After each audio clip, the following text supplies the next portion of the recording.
coming up all new on Local 4 News at 5 p.m. Officer under fire, what a local officer is accused of saying on a Facebook live feed of a Trump protest that has him off the job tonight. Also, an emotional reunion on this Veterans Day between a local dad and his very surprised 4 children. That's coming up. Ben's taking us to the weekend. Ben? Devin, 40s out there right now, but we are going to the 20s tonight. The big question is it going to be one and done? We'll look at your forecast next at 5.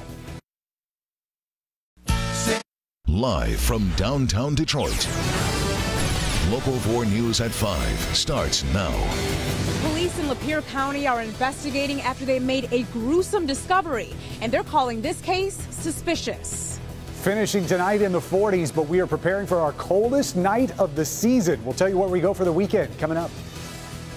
All right, Ben, but we're going to begin with a Canton police officer suspended with pay tonight over something posted on his Facebook page.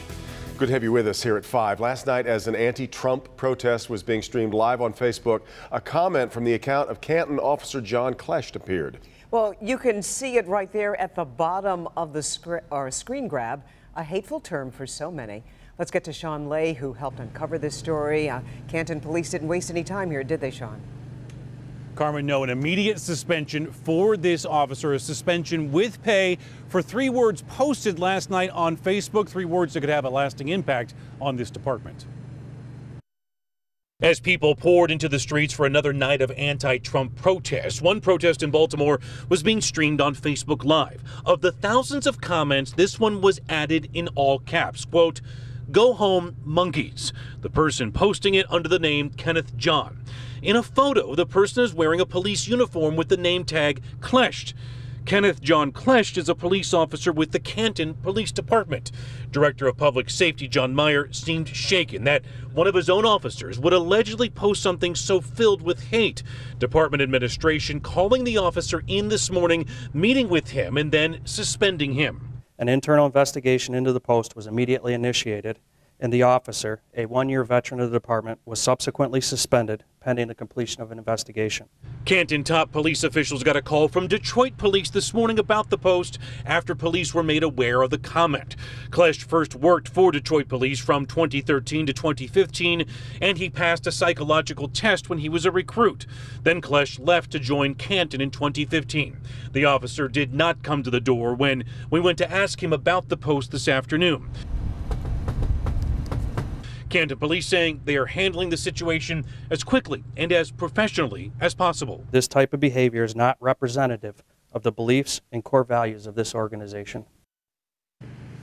Back here live, you could really tell that the brass here at this department completely shaken when this was brought to them, and they did act to suspend with pay, I'm told, because the officer is afforded due process. Carmen, that's why he is suspended with pay. Coming up live at 6 o'clock, we talked to people here in Canton, one person saying the comment was absolutely heartbreaking to them. Back to you. Now, as Canton handles this situation, Sean, tell us about Detroit. I guess Detroit's chief heard about this too.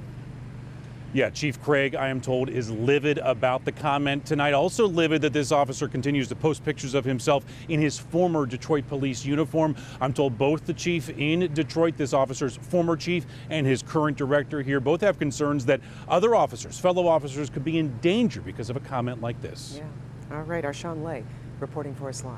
Devin? Carmen, today President-elect Donald Trump announced his White House transition team, and there is already a bit of a shakeup. He put his running mate Mike Pence at the helm instead of New Jersey Governor Chris Christie, who had been running it over the first couple of days. Pence now has a lot of work to do with very little time. Brian Moore following the story for us tonight from Washington. Brian. Thanks. The transition team includes a who's who of political insiders with names like Gingrich, Sessions, Giuliani, and Priebus. Vice President-elect Mike Pence is taking over a transition team that includes some of the future First Family, members of Congress, and campaign loyalists, like former New York Mayor Rudy Giuliani. I can see already how he is going to be a great president, and I'm glad I could play a small role in it. It is the first in a flood of personnel announcements Twitter teased by President-elect Trump. We together are going to drain the swamp. The candidate who ran against Washington's elite is now looking to them for help. GOP Chair Reince Priebus is reportedly on the short list to be chief of staff, the president's gatekeeper. It should be someone who can speak candidly to the president, speak truth to power. How representative will this new administration be? There's a lot of great women out there, and the same can be said with Hispanic, Muslim. He is going to have a diverse cabinet. But in cities around the country, protesters have low to no expectations of a new president some refuse to accept. On Twitter, the president-elect first dismissed protesters as professionals incited by the media, but hours later praised their passion. Mixed messages from a president-elect preparing to take this stage and the reins of power on January 20th. Fortunes are already rising and falling in this new administration. New Jersey governor had been head of the transition team, but he has been bumped down. In Washington, I'm Brian Moore, Local 4. All right, Brian, and in an interview with the Wall Street Journal, Trump says he is willing to keep parts of President Obama's health care law, which of course an issue he railed against during the campaign. Now to a story developing right now in Lapeer County. That's where the Sheriff's Department and State Police are investigating after discovering a dismembered body. The remains were found near a home on Davison Road. That's in Elba Township. Coco McAvoy is live there right now. What can you tell us, Coco? Devin and Carmen, police are calling this case suspicious for obvious reasons. It's extremely gruesome, and police found the body on private property here in Elba Township, but they have ruled out the homeowner of that property as a suspect. But they arrested a 36-year-old man from Flint who they say knows that homeowner as they try to figure out who did this terrible act. The investigation started on Wednesday afternoon. Investigators got a tip that a body was buried at a home on Davison Road in Elba Township. And when deputies arrived, they made the gruesome discovery, a woman's body buried at a fresh grave site. Police say she was recently killed and has been identified only as a 37-year-old woman from Flint. The 36-year-old man taken into custody is being called a person of interest in this case as police continue their investigation.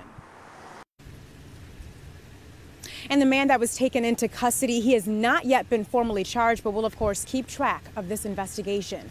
Live in Lapeer County, I'm Coco McAvoy, Local 4. All right, Coco. Well, it comes each and every year around this time, but you're really never quite ready for it. You mean fall? Winter. From the looks of it, we're going to see our first hard freeze. Ben? Yeah, hard to believe that we have not been below 32 at Metro this season yet. That will change tonight. Had a cold front sneak through here overnight. We're in the 40s right now, but the last of those clouds are taking off, and that means cold conditions tonight. We'll be down to 36 by midnight and continue dropping most of us into the 20s for overnight lows. We'll look at that in your 4-zone forecast and see how the sunshine is going to maybe help us out for the weekend. That's all in a few minutes. Carmen? All right, thank you, Ben. Well, Detroit took another step to seeing rail cars rolling down Woodward today as the final pieces of track were laid in. Now, this was the scene from above. Jason Colthorpe was there on the ground for the fiery finish. Jason? July 28, 2014. That's when the first pieces of the Q line were laid. And in those 27 months, a lot of people wondered, man, would we ever see the end of this? Well, today, the final pieces came together. We all knew we'd get here, and we understood that, we said a long time ago that it's a long journey from hate to love. 27 months. 27 months with mostly the same 10-man crew laying down all this track. This is our last weld, so all the track will be connected all the way from Larned all the way up to the boulevard. It's fusing it together solid as can be, right? And then you'll see once they break it apart, you'll see the rough weld on top, and they chip it off with a hammer. Then they come back and clean it up, okay, with a grinder and whatnot. This is the equivalency of topping off a building, right? With a little bit of molten metal and cement, the Q line is complete. This gentleman's so excited he attended a 45-minute presentation on the Q line and then rode his bike down to see the final installment. I think it's going to help develop the whole Woodward corridor area, and I think it's going to be a great thing for the city. I really do. Well, Woodward is still clearly a mess right now, but they say by Thanksgiving Day, it'll all be back open. By Christmas, you'll start to see the first test cars hit the track. And that's going to get us ready for April when the first passengers will ride this rail. We're downtown today. Jason Colthorpe, Local 4. Boy, that's exciting. Let's go by the numbers, though, on the Q line. It consists of 34,000 feet of track, 400,000 pounds of rebar. I know what that is. And 12,000 yards of concrete. And you have to get excited about this. We haven't seen anything quite this massive as far as transportation in a long time. And you and I were just talking about these businesses that have had to kind of wait this out. They can finally see the end of it. The Whitney, all of those businesses along Woodward are waiting for this to get up. See the light at the end of the tunnel. A fight over a fence is brewing tonight in Berkeley. New tonight, how just a matter of inches has two neighbors calling attorneys and pledging to head to court. Doesn't get much better than this. The special surprise this Veterans Day happened inside this small downriver gym. We'll take you there coming up. Lauren? Detroit Coney Island officially closed. The owner gunned down inside. The only thing that hasn't happened, an arrest. We're begging you if you know anything, to just speak up and do the right thing. It's anonymous. Together, the family and Crime Stoppers offering a hefty reward for answers. Hey, yo. New at 6. This little statue had become a local attraction of sorts at a gas station in Birmingham, and then someone decided to steal it. At 6, you'll see how the thief was apparently egged on to grab it and go. Plus, a local city thinks it solved one of its biggest law enforcement problems.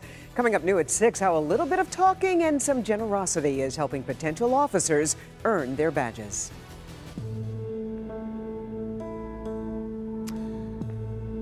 This is Frano Yunchai, but to so many folks in Southwest Detroit, he was just Frank.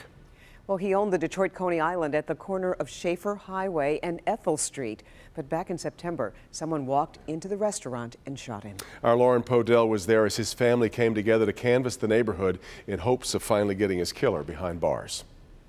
Detroit Coney Island here in Southwest Detroit, the business where a beloved husband, father, and brother was gunned down in his own doorway. That was 2 months ago. Today, the family is taking action. With no tips and no leads, the family and volunteers going to nearby neighborhoods, passing out flyers to hopefully get those answers. Every day I sit with my daughter who didn't get the opportunity to meet him, and I tell her how great of a person he was. From the granddaughter he never met to the brother who misses him with each day that passes, Frano Yunchai's murder is far from forgotten. One of the things that made him special was the fact that he was always so positive and upbeat, no matter what the situation was. Outside of the Southwest Detroit Coney Island, he ran for 36 years, the same place he was gunned down. Frank's family teamed up with Crime Stoppers to pass out posters looking for answers. We know somebody out there knows who committed this heinous crime. It was September 1st when the beloved restaurant owner was shot once in the chest in broad daylight following the breakfast rush. The would-be robber didn't steal a dime, but stole the life of a man who was loved by so many. He came here and he spent more time with you guys in his life than he did with us, because he was here every day working multiple, 15, 16 hours a day for the last 36 years. So we're begging you if you know anything, to just speak up and do the right thing. It's anonymous. And when the community lost Frank, it also lost Detroit Coney Island. The family officially closing the restaurant's doors. After 36 years, they felt it couldn't go on without him. In Southwest Detroit, Lauren Podell, Local 4. All right, Lauren, now there's a $10,000 cash reward on the line. An additional $1,000 will be added for any tips that lead to an arrest before midnight. Please call 1-800-SPEAK-UP, and you can remain anonymous. Interesting call to urgency that we don't often hear with adding to the reward total. All right, Ben's here, and we got the weekend in sight now, I think. Well, actually, it's been there. We've had it in sight since about Monday of last week, I think. We just had a little bit of cold air to get through first. Yes. And you probably noticed it out there today. Yeah, I haven't noticed much of anything. She's not following along, really. No. Studying rebar out there earlier. Studying rebar. Inside joke, I'm sorry. 44 is where we're at right now. 41 up in Lapeer and Sandusky, but when you do the math between yesterday and today, those temperatures 15, even 20 degrees colder than what we were looking at 5 o'clock yesterday evening. Now, satellite-wise, we've still got some east side clouds. You see they've been sort of eroding on the west side first, so you've been getting those clear skies a little bit before anybody else. But tonight, everybody's going to go crystal clear, and that will allow temperatures to drop. In fact, we're looking at our coldest night of the season so far. So there's just not a whole lot to look at on the satellite and radar map as we get forward. This is the computer model. Hard to tell because there's just not a lot out there. We've seen a couple radar returns over the border. I don't think that we'll have to worry about that tonight. Tomorrow, crystal clear skies. That'll be a quick warm up considering that we're going to start in the upper 20s in a lot of cases. But we're still going to be just a little bit shy of average in the afternoon. So here are your low temperatures tonight in the 4-zone forecast. Milder numbers here right around the city of Detroit, probably 31, 32, so right around the freezing mark in most of the metro zone. South zone temperatures very similar, upper 20s though out there in Letaway County where we've got that clearing that's taken place just a little bit earlier. Lake Erie just keeping slightly milder temperatures here along the shoreline, right around 30 degrees. All 20s in our west zone, anywhere from 28 up in Flint, 27 in Fenton, to the 29s down here around Ann Arbor and Canton.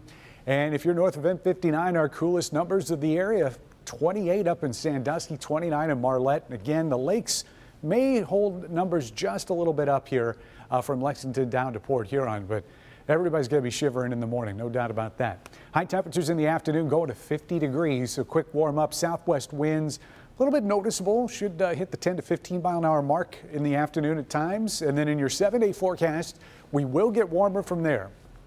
Starting to see temperatures into the mid 50s Monday and Tuesday. Morning lows start moving up as well.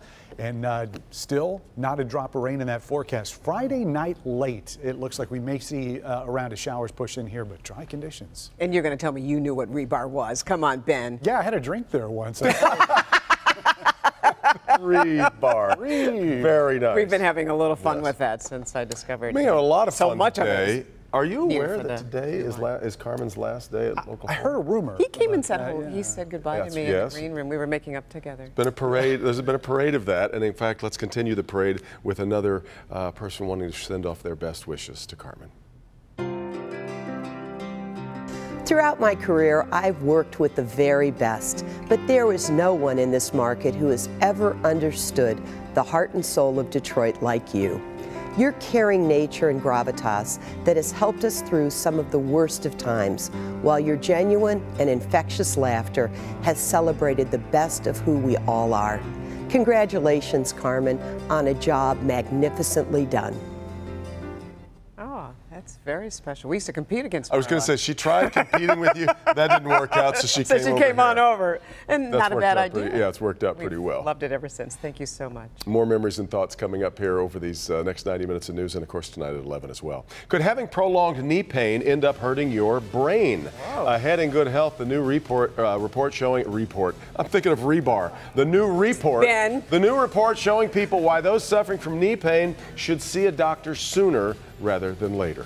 But first, this prison counselor faces devastating claims, what she's accused of doing to a prisoner with special needs that dragged on for months on end. We'll be back in a moment. A former inmate at a prison near Jackson is suing the Michigan Department of Corrections and a counselor after he says the female counselor treated him like a sex slave. It happened at the Parnell Correctional Facility near Jackson close to 2 years ago.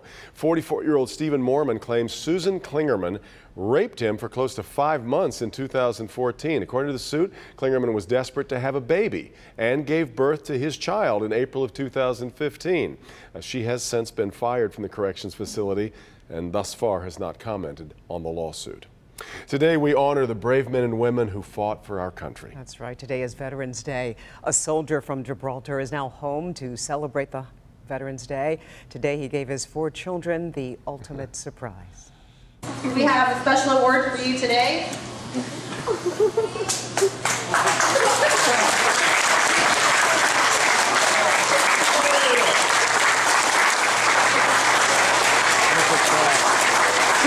Returned home yesterday from his deployment in Bahrain. He thanked the community for all the packages and love and support they sent while he was away. And if you have any member of your family or know anyone It's a good day to say thank you. Those always get me. Isn't it? Someone has something to tell you here. Anybody I know? I don't know. Let's see. Somebody. Carmen, you've been such a fixture at this station and such a pillar in this community. I think a lot of us just thought you'd always be here. But as you get set to transition to what's next, we have to say goodbye. And at least from a personal note, every time I've come into the studio and haven't been in the best mood, your smile has always been there to pick me up. I will miss that the most. And here's to you and all the best as you move on to what's next. Oh, Ben. It's, you know, I kid you a lot, don't I? I apologize. It's fun. It is fun. I don't mean half the things I say. Well, no, people don't see, only half. People don't see all the stuff that goes on in the breaks, and Yeah. that is when, you know, you really shine. You really do pick us up when we have to do some of the more serious stuff, and when we're not having a good day, you're always there. No doubt about it. It's been fun. All right, so it'll be your job now. Because you know how Devin is. I was going to say. You need to pick me up now during the breaks. Are you up for Between that? him and Bernie, I guess I got to be the one. You guys have the 5:30 to do. I'm going to take a break. More to come in just a minute. Thank you. New at 5:30. It doesn't happen here. More than 30 wildfires ripped through the Carolinas. The one thing officials are now saying may have started them at such an unusual time. A little home construction here meant a little home deconstruction over here. It's really upsetting. There's been no communication. We'll talk to the man who tore down her fence without her knowing anything about it, coming up next. It's dinner time. Live from downtown Detroit. Local 4 News at 5:30 starts now. Good fences make good neighbors until someone tears the fence down without permission.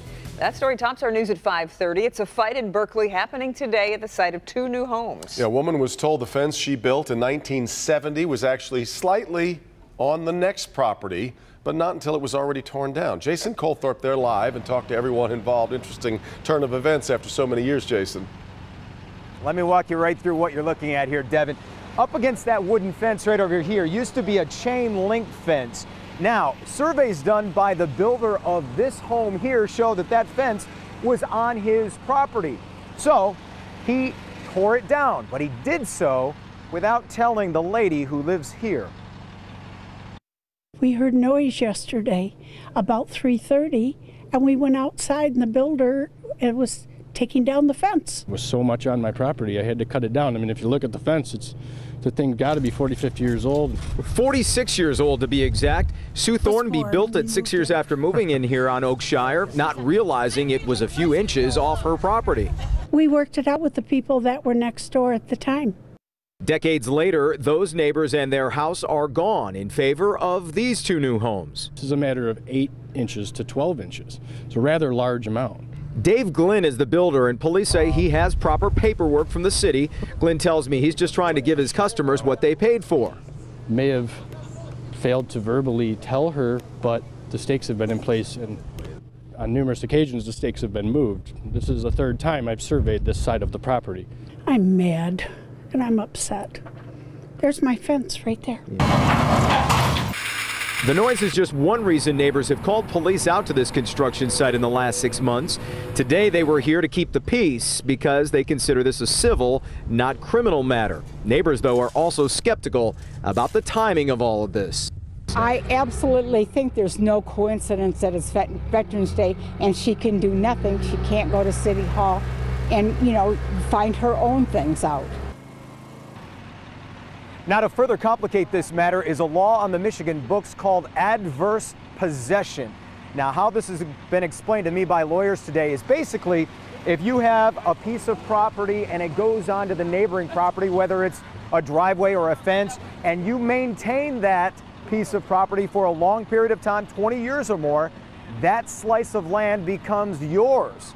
Now, Glenn tells me he's run this by his experts, and they say there's no legal ground for the woman here to stand on, but she says she will consult her own attorney and try and find out what this all means. We are in Berkeley tonight, where these guys are working way too hard on a Friday night, that's for sure. Jason Colthorpe, Local 4. And a lot of it. Looks like how many people are working on the Red Wings arena right there behind you. But I'm curious then, Jason, what does she want at this point? Is it a new fence or just the value, the monetary value of it? What does she want? Maybe that, maybe both of those, Devin, but as you heard, the fence was old, so she doesn't know how much she's going to get, but she really wanted communication in the first place. Yeah. She really just wants the city to acknowledge, in her view, that people can't just go do this without going through the proper channel. She would have, so to speak, rather have had her day in court before this all went down. Gotcha. All right, Jason. Now to West Michigan, where 2 bicyclists are recovering after being hit by a driver who just kept on going. This all happened Thursday night in Alamo Township. 4 bike riders, part of the Kalamazoo Bicycle Club, were riding on 6th Street south of Ravine Road around 7. Both are expected to be okay.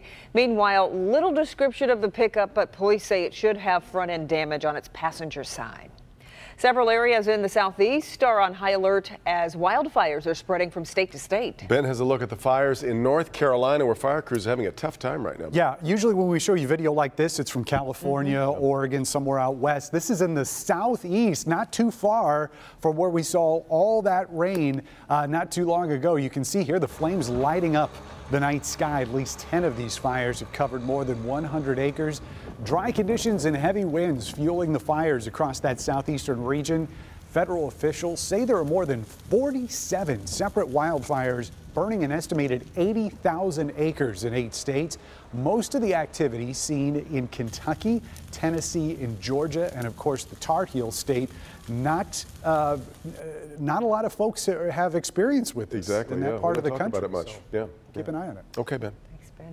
Police in a Minnesota community have given the all clear after a train derailed and spilled hazardous chemicals. Early this morning, 146-car Union Pacific train derailed in Ellendale. That's about 90 miles south of Minneapolis near the Iowa border. One of the 4 cars involved was carrying liquid petroleum gas, and the video we have here shows the gas spewing into the air from that pierced tanker. Emergency responders evacuated the town, and by early afternoon they determined that the area was safe enough for families to return to their homes. Okay, a Help Me Hank recall alert tonight. More than 3.5 million combination smoke and carbon monoxide alarms are being recalled here in the U.S. The Kidde Nighthawk talking combo smoke and carbon monoxide alarms are being recalled because the alarm can fail to chirp when it reaches its 7-year end of life, even if the batteries are replaced, leading owners to believe it still works. Owners should contact Kidde directly for a free replacement. Another 1.5 million are also under recall in Canada. Facebook announced today it will no longer allow advertisers to exclude ethnic groups from seeing certain ads. Yeah, the ads mainly deal with housing, employment, and credit. Under fire was Facebook's use of an ethnic affinity tool. That's what it's called, ethnic affinity, that allowed advertisers to know the user's race based on the pages that they liked. The practice was recently slammed by civil rights leaders and lawmakers as being discriminatory.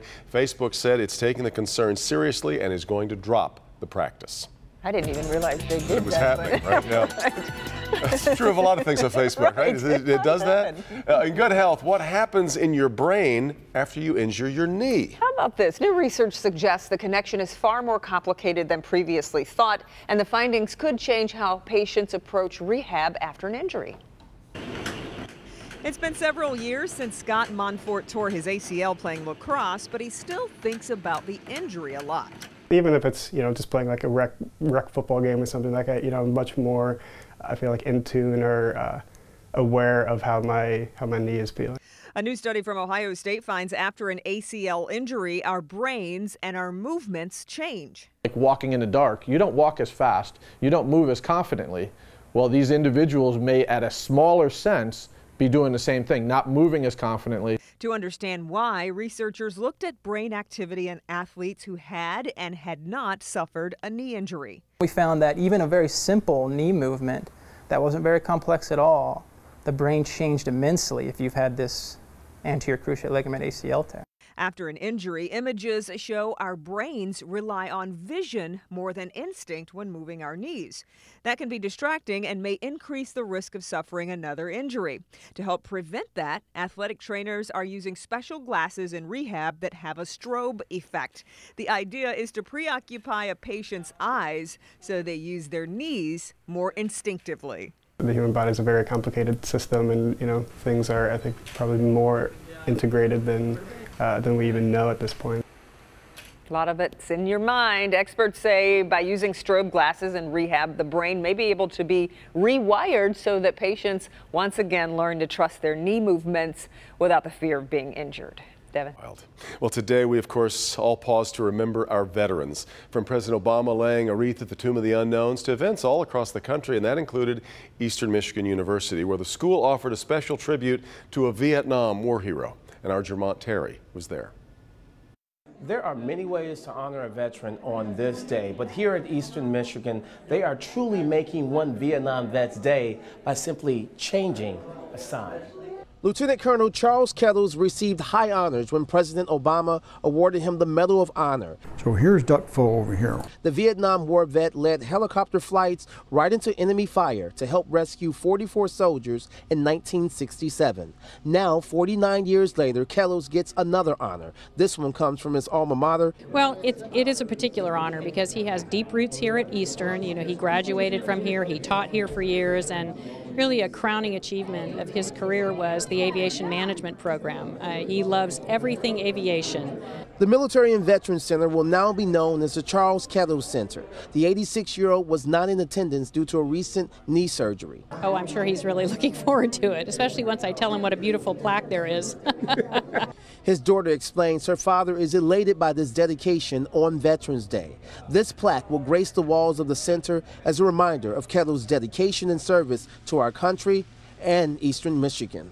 I hope that they will feel a sense of pride that our country really has come together and rallies around the people who protect us every day. So from this day on, anyone entering or leaving Pierce Hall will now get the opportunity to stop off at the Kettles Center. Reporting from Eastern Michigan University, Jermont Terry, Local 4.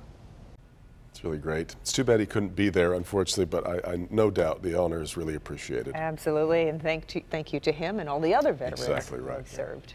Wolverines prepping for a crucial Big Ten matchup coming up tomorrow. Bernie has that, and the Spartans basketball team as they kick off the season as well. Ready at college basketball. I know. And it's the holiday you've probably never even heard of. New tonight, why people are spending $20 billion today on themselves. But first, a send-off fit for the Queen, the special tribute we have for Carmen on her last day at the anchor desk. That's coming up next. Now at Gardner. New at 6.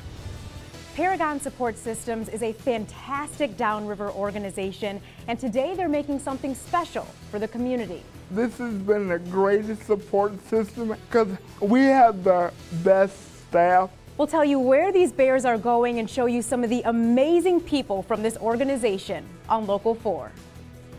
All right, Coco. On Carmen's final day with us, we have a special send-off for her as she goes into retirement. When he heard that Carmen was stepping away, Local 4 alum Roger Weber got to work and delivered something that only Roger could.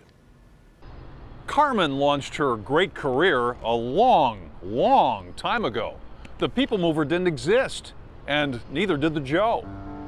The internet and cell phones and flat screens had never been. Coleman, Bill, and Jimmy were the leaders way back then. This hometown girl brought calm and grace, nothing overblown. Whatever kind of story, she struck the perfect tone. When covering heroes' welcomes or poverty and pain, Carmen struck a balance, treating everyone the same. When big events unfolded, all knew Carmen would be there. From celebration on the street to sparkle in the air, from Detroit's 300th birthday to glitter at the show, Carmen gave a front row seat to those who couldn't go. We all enjoyed her humor with that sudden raucous laughter. 7 on the Richter scale, a threat to floor and rafter. New hats and hairstyles caused a buzz. The change could seem unsuitable, but Carmen had a sense of style, and that is indisputable. She helped us watch through all those years the world evolve around us. The dizzying pace of change could easily astound us. Politicians won and lost. Landmarks rose and fell. New issues and technology, new businesses as well. But through it all, we love the fact that one thing wasn't altered. Carmen at the anchor desk, her talent never faltered. She worked with Mort and Devin, with Sonny, Chuck, and Mal, Ben and Bernie, Ruth and Emery, Jennifer and Al, all solid pros like Carmen, who added one thing more. Her years of on-air service are unmatched at Channel 4. It's fair to say the woman is a lasting institution, though lavish praise like that would go against her constitution. She had her share of offers and could have moved away, but never did. Detroit's her home. Carmen's here to stay. Savoring time with friends and family, but yet she'll undertake some encore jobs at Local 4, just for old time's sake. Congratulations, Carmen, on your long and stellar run. Good luck, Godspeed, and thank you for a TV job well done.